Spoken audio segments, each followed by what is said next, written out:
Hey everybody, welcome to episode 31 of the Fiberista Files. Today is Sunday, April 10th. I wanted to start off this week by saying happy anniversary to me.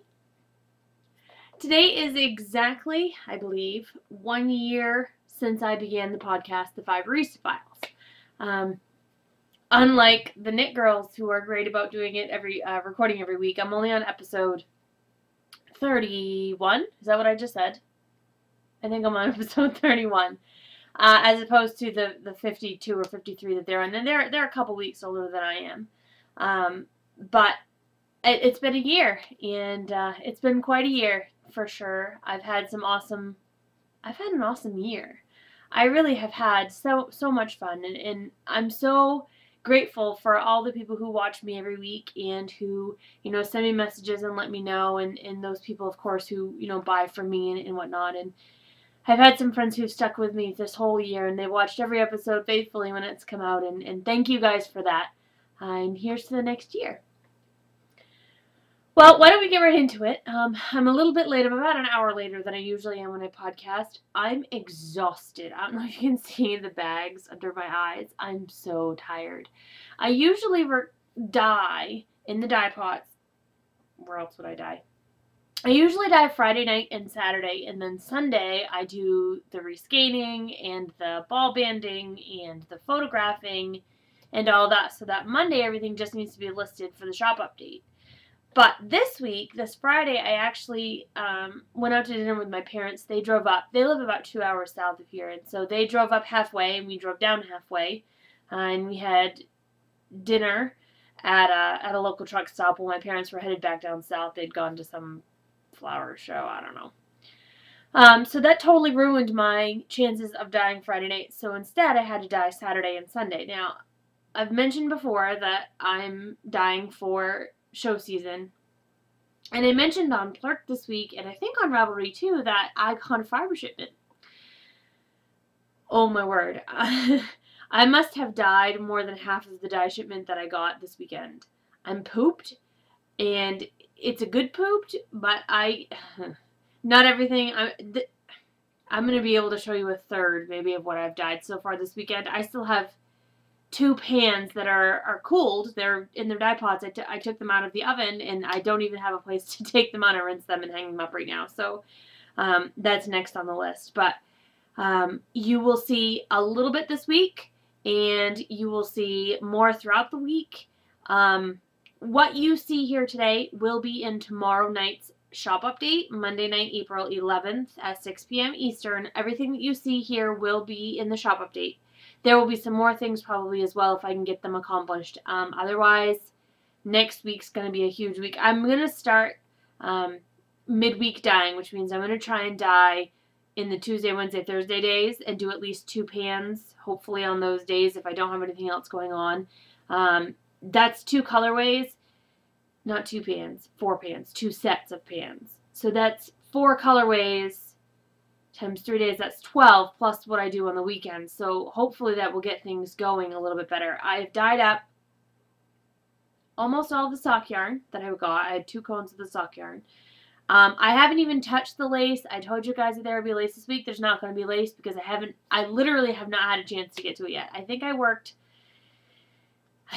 for like 14 hours in the dye pots yesterday, and I've been, let's see, so I started at about 10, so 10 to 5 is, what, 7 hours today? And some of that does include rescaling things. I'm going to show you this stuff here in a minute. I don't know if you noticed, hopefully you did, that I have a new backdrop. I mentioned a couple of weeks ago that my husband and I were looking at getting grid walls for the shows because they're a lot, A, they're a lot more professional looking. B, they're a lot more flexible in that there's all kinds of different things you can get to put on them. You can get baskets, you can get the hat, those little hooks that the hats sit on so you can display knit hats. There's different sign options. There's so many different things you can do that the pieces are interchangeable. So as my needs change per show or as I grow as a business, I can make those changes. So we went ahead and ordered those this past week. We got them from KC Store Fixtures. They are out of Missouri. I'm sorry, I'm having some focusing issues. It's really late in the afternoon here. Bear with me. The Casey store fixtures people had the grids, and they basically had everything that I wanted. And we looked at several sites. Definitely do your research and look at the different sites, because different sites have different add-ons. They have different options. And we looked at a lot before we found the ones that we wanted to go to. Also, if you are anywhere near a Gridwall facility, definitely worth the trip to go get them. Our shipping was $148, which brought the total bill to $400. So you got to figure that 150 of that, so what, $350 for the displays, and then another $150 for shipping. It would have cost maybe $20 less for us to go down and get them, but we ordered them on the 5th, and they got here on the 9th. So 4 days it took them to ship the entire order from Missouri here, delivered it to our doorstep. You can't get better than that, honestly, and for the $150, it's a one-time thing. I'd go ahead and ship it to me because I'm not driving that far. There was a place in Massachusetts that we could have driven to. That's the place that would have been most efficient for us to drive and get these things, but worth it to ship it. So these are called grid walls, and if you do a Google search for grid walls, you'll see that they all come up. These are 2 foot wide by 6 foot sections. You can get 1 foot. You can get all kinds of displays. There's a bunch of different options, but you can also get different hooks. These are 8-inch hooks. They hang right onto the grid wall. They slide right over the top hook, and then they are smooth. I'm very pleased about this. They're not rough cut. The edges there are rounded. And I got black because I like black. They also have chrome and white options, but there's no way anything white was going to stay white with me. And the chrome just didn't look as finished, so I went with the black ones. I got 100 hooks. I didn't bring one over to show you, but I also got some 2 foot wide and 8-inch deep baskets so that I can set several bags of, like, you know, silk or locally processed fiber or stuff like that on there in the basket as well. They came with, you have to order everything separate. The feet are separate. The connectors, you probably can't see that, but right here there's a little connector that connects these 2 grid walls together. These connectors are separate. Everything that you would want is separate, and there's no directions. You have to kind of figure it out on your own. Thank whatever God you hold holy that my husband is great working with his hands, because there's no way I could have done this myself. $350 got me 8 panels, a bunch of feet, a bunch of baskets, 100 hooks, connectors, and some sign holders, some 7-inch wide and 5-inch tall acrylic sign holders, so that I can put, you know, sugar maple sock yarn on a sign with the price, so that people don't ask me constantly what the price of these things is. So it was a big commitment, and I honestly was a little bit nervous when we pushed, you know, pay now, because A, I don't know how returnable these things are or would be without having to pay another $150 to send them back, and B, I'm small enough that $400 is a huge investment. I mean, that's a drum carder. That's, you know, for me, that's a big shipment order. That's kind of a big deal. But I'm really glad we did decide to go ahead and do it. I'm pleased with them. There's going to be a learning curve on them for sure as we try and get them set up.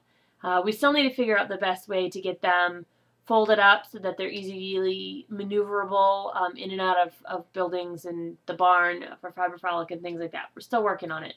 But so far, I'm quite pleased. So that was the big thing that I got this year. 194 pounds, and I don't even have it all yet.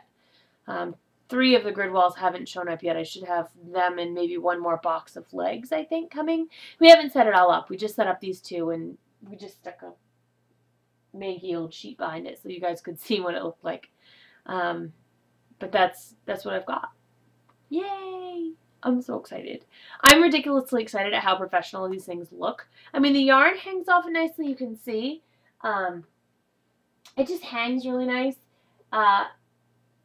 It's totally adjustable. I can make this depending on how many grid walls how much space I have and how much actual product I have. I can either put them really close together or separate them out. I mean, really, the options are sort of limitless in how I want to do it. So I'm excited. Excuse me.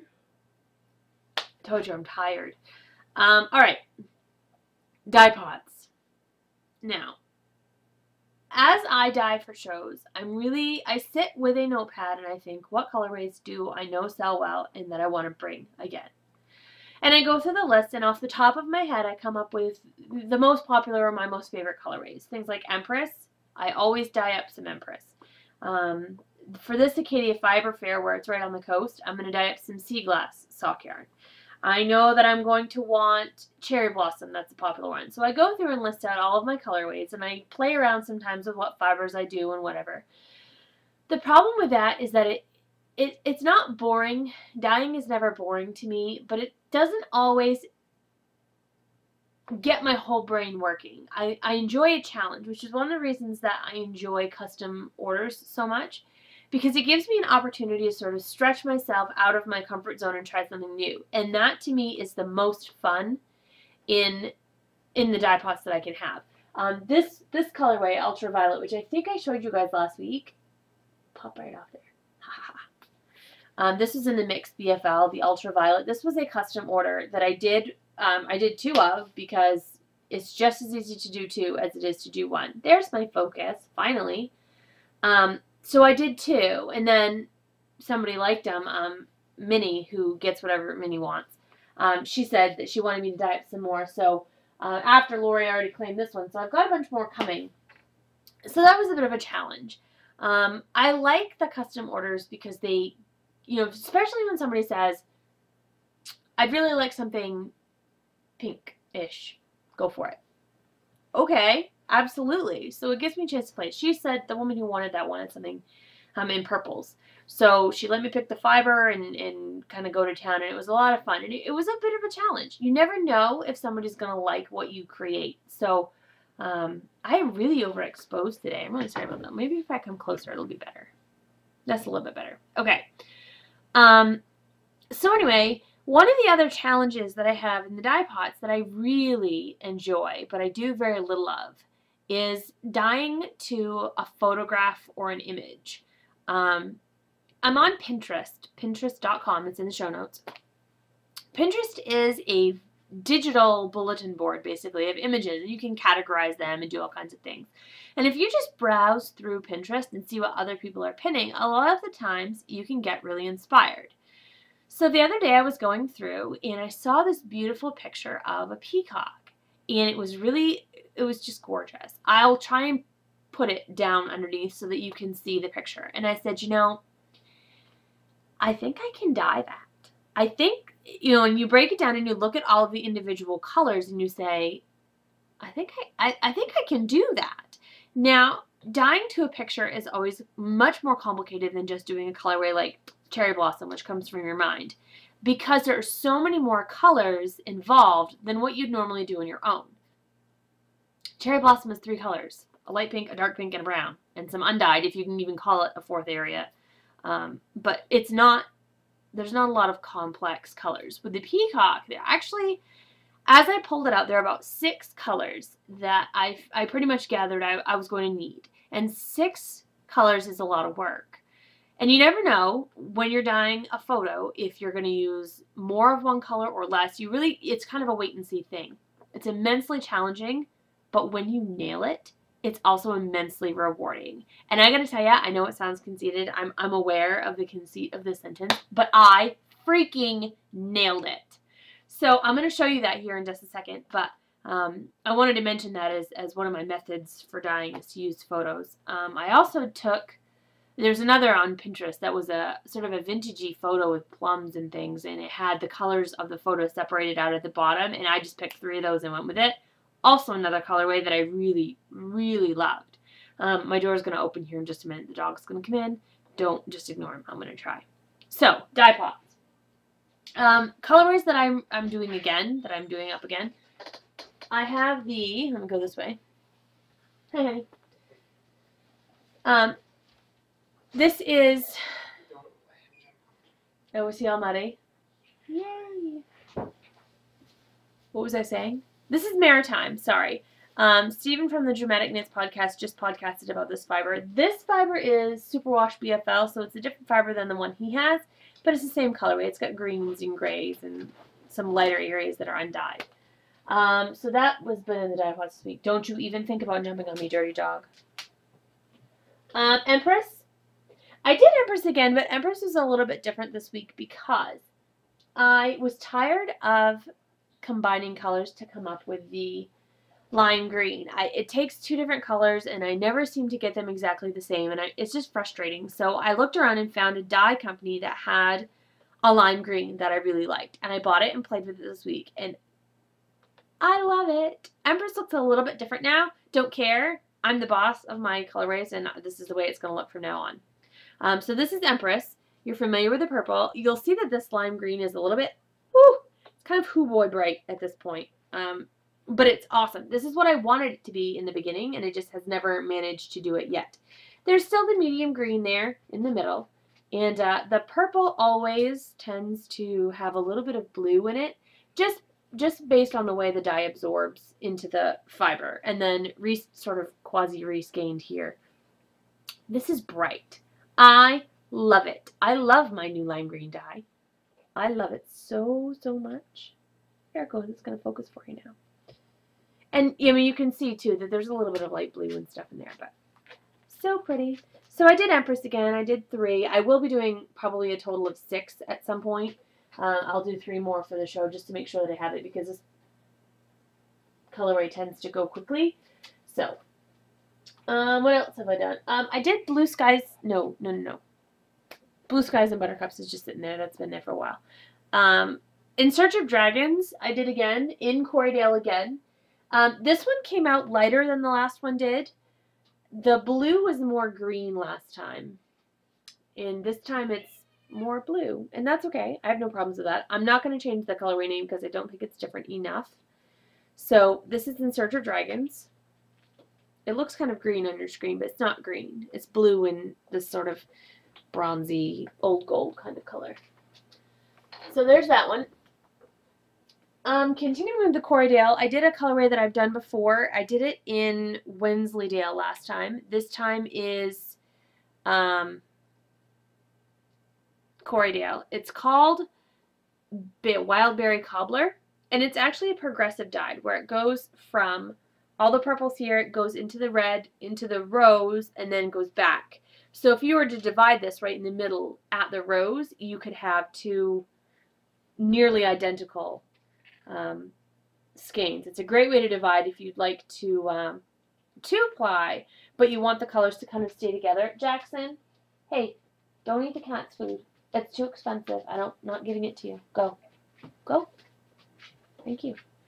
So this is Wildberry Cobbler. I love doing progressively dyed fibers, even though they're kind of labor intensive, because I like the way the finished braid looks. So that's Wildberry Cobbler, Corriedale. I did some more Trickster. You're looking at the back of my head an awful lot today, sorry. I did some more Trickster. This Trickster kind of, the purple did the same blue thing. It's the same purple as is in Empress, and it did the same, you know, it's not really breaking, it just absorbs at different amounts in different places. So, if I can get that to focus. Focus. Camera's giving me troubles today, sorry. It's the time of day. I know it is. It's because the light's not good. So, Trickster. Now, I had a couple of people on Plurk say, I want pink and brown. Lemon Song, I'm looking at you. Cherry Blossom, yeah. She likes Cherry Blossom a lot. And she said, can you do that in yarn? Because I really like the pink and brown. And a couple other people were also like, I like pink and brown too. So you got some pink and brown. I did Cherry Blossom. And they're all reskeined because I didn't like the look of them unreskeined. I am actually checking now. I learned after last week, finally, to check them both ways before I do that. Get out, dog. This is Cherry Blossom. It is the same light pink. If I just hold this still, maybe it will focus. Light pink. There it goes. Dark pink. That deep rose and the tree bark brown. I have 3 of these. I actually really like this in the yarn. I didn't think I was going to like it in the yarn because I like it so much in fiber. And the nylon in the sock yarn takes dye more vibrantly. So when it was wet, I was like, man, that's way too dark. I don't like it. But once it's dried and reskeined, turns out it's lovely. So that one's Cherry Blossom. And then my husband, who, you know, he actually picks out kind of a lot of my colorways. I hand him my color cards and I say, pick something. And he'll say, what about this one and that one? And I'll say, I'm not really sure that that's going to work out. And he's like, just do it. And every time he says just do it, it ends up being something that either sells really well or I really enjoy. Summit is his, Trickster is his, the original Motion is his, Vintage is mine because I haven't been able to redo it. What other ones have you invented? Most of them. Shut up, it's not most of them. He's lying. He hasn't come up with most of them. Maritime is mine. Maritime is yours. Yeah, Maritime's his. He's like the boy factor. In Search of Dragons. Rabanyo. Okay. So In Search of Dragons, maybe, and Rabanyo. Now, here's the deal, though. He says, this is what I want. And he'll hand me something like a book. And he'll say, look, do this colorway. And then I have to figure out what dyes it's going to be, how it's going to look, which way to dye it. I have to do all the actual hard work. He just says, here, pick these colors and go with it. Great. So he wanted this creamy color, and he wanted like a maroon, kind of like this maroon, but I misunderstood, apparently, this maroon. And I did plum, which is kind of exactly what happened with Motion and Vintage. I don't know why I just tend towards plum, but I got the cream part right, and you know, I love this. I don't think it would have looked as good with that red, so I'm claiming this one as mine. This is not named as of yet. As close as I don't know. I haven't named it yet. I'll show you reskeined here in just a second. This is a very, very pale, it looks yellow on your screen, but it's not yellow. It's like a warm, it's no, because French vanilla is kind of yellow, and it's not really French vanilla. It's sort of like almondy, maybe beigey, blushy. I don't know. It's like a pale blush. And then it goes into these lighter rosy areas and then deepens into this dark plum. It's awesome. And this is what it looks like reskeined. Awesome. These are the three. I don't know if I'm going to call this,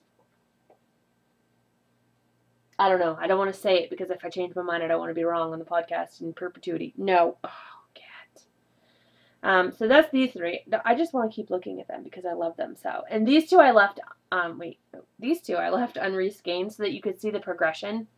It starts out with a really, really light, almost undyed, and then deepens into this deeper toasty color.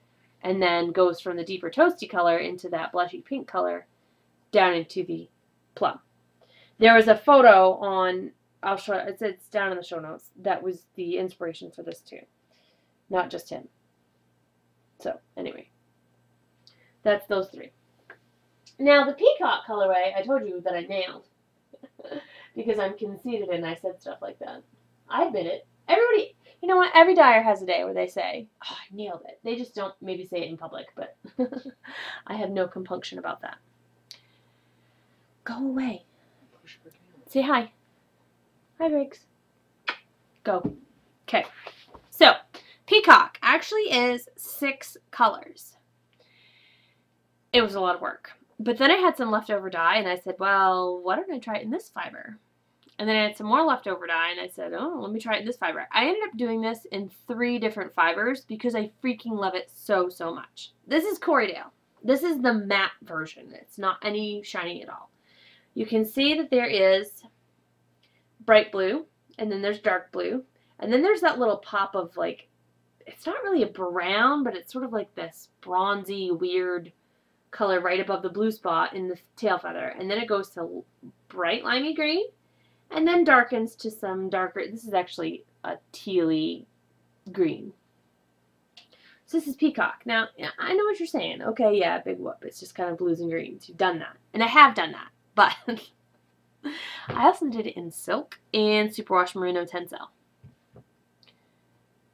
Let me show you the silk first. Of course, I just messed it up. This is it in silk, and you can see that the sheen is just amazing. It's a little overexposed here. The brownish color kind of showed up yellow in this one, so there's no brown here. And I'm kind of glad of that, because when you're putting the brown next to that bright blue, you're like, man, this is wrong, this is wrong, this is a bad idea, bad idea, bad idea. Brown and blue don't go well together, at least not those shades.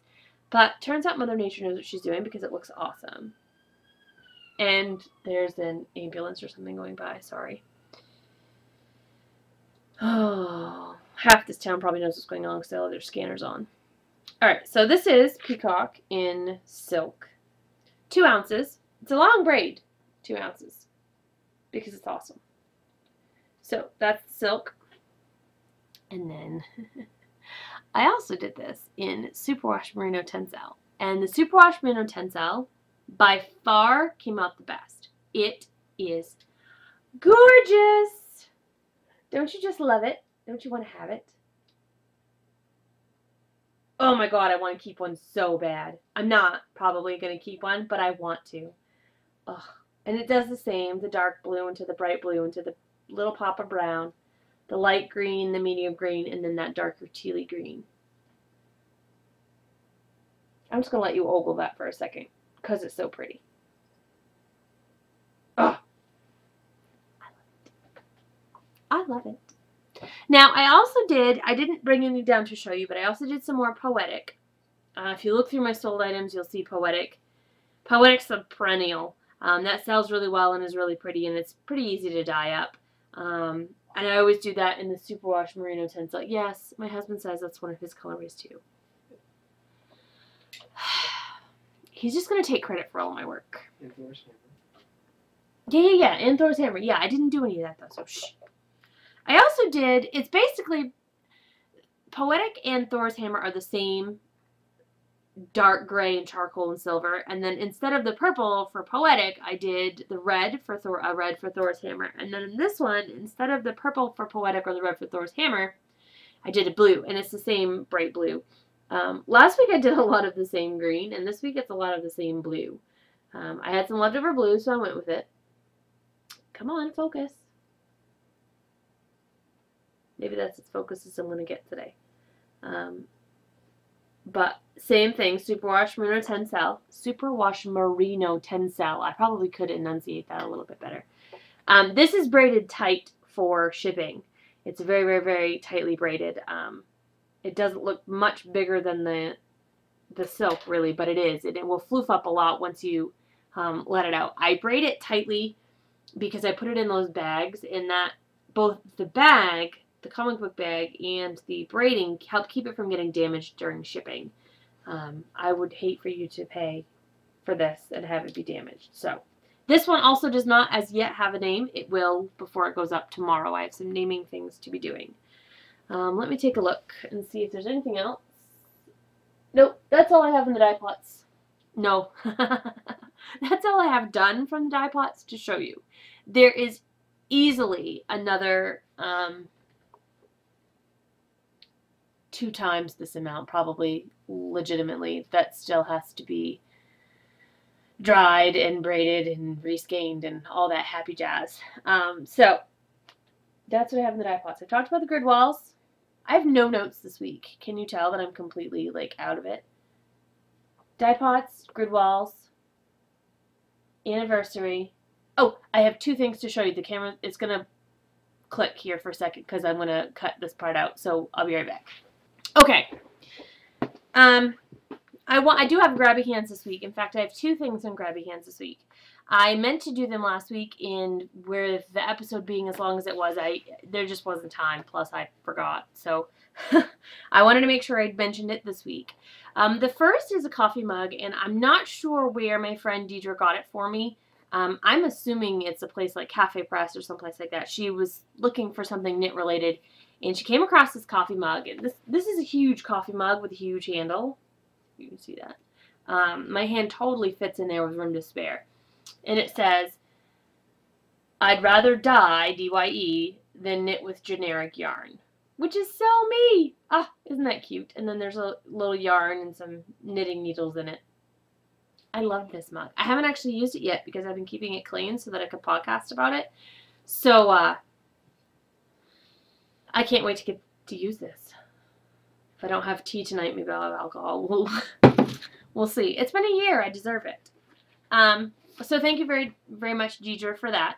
That's going to be my new go-to mug, I think, for coffee, tea, tequila, whatever. The second grabby hands I wanted to do, I felt really bad because I told the author that I was going to mention this and then didn't. So I'm going to mention it this week, and I'll let her know what time how many minutes into the podcast it shows up so that she doesn't have to sit through my blathering for an entire 30 or 40 minutes, however long this is going to be. I podcasted many, many months ago about the book How to Knit a Love Song by Rachel Herron, and it was a romance novel. Do you have to chew that right now? It's a romance novel, and it comes from a knit base. The main characters, the women are knitters, and there's a pattern in the back of that book. It's a sweater, a man's sweater, and there also was a freebie little short story that dealt with two characters from the first book, and they had their own little, story. And that story bled seamlessly into this one. This is her second full-length book. It's called How to Knit a Heart Back Home, again by Rachel Herron. And I went through quite a process to get this book. Borders was they weren't able to perform as well as they usually do on getting me this book when I wanted it. But I finally got it, and I read the whole thing in probably 17 hours, I think, and some of that I was sleeping. I read it, I started it, and then went to bed and then finished it the next day because it was so good. Quick read, but oh, is it good. I think this one's better than the first one, honestly. Not that there's anything wrong with the first one, but I liked the story better. I liked the history that the two characters had. It was awesome.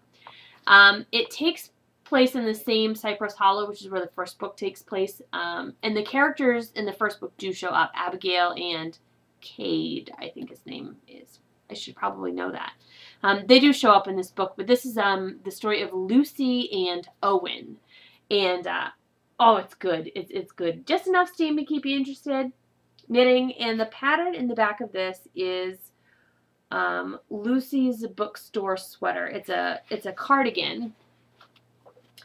I don't know how well you can see that there, but that's the Ruby. It's Ruby's, not Lucy's. Ruby's bookstore sweater, and this is the sweater from the book. The book in the main character Lucy wears the sweater throughout basically the whole entire thing, and this is the pattern of that.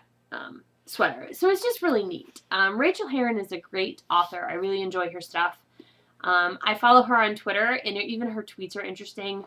She was the one who got me into playing the ukulele. Not that I've done a whole lot with that just yet, but hopefully soon. I got the ukulele for Christmas, and that's straight because Rachel Herron told me I should.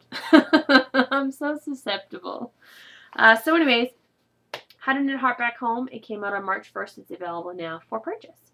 So that's all I have this week, guys. There's going to be a little bit of jumping around because I'm going to be doing some editing to trim this a little bit.